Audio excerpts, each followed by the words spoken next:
As we move into James chapter 2 this week, we're going to be talking about the idea of being partial, or better said, perhaps not being partial.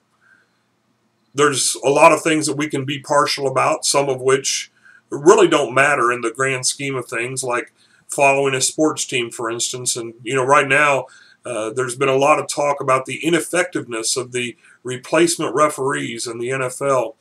And even though that situation has been resolved this week with the permanent refs coming back on, a lot of how people felt about how poorly the replacement refs did was based upon how their team was affected, because we're prejudiced toward our team. We're biased towards our team. If the calls went to our team's favor, we didn't think the refs were so bad.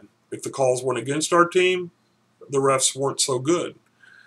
And really, there's, again, no harm in that. But when it comes to life, it can be a lot different. It can be a lot more harsh.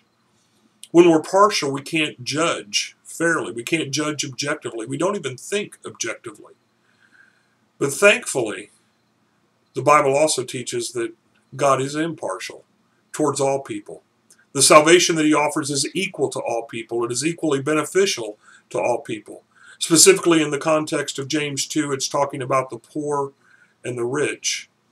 But realistically, that judgment either side will affect how the other one feels about the other, or perhaps other things about life. But as James promises at the end of the passage that we're talking about this week, mercy, specifically God's mercy, triumphs over judgment.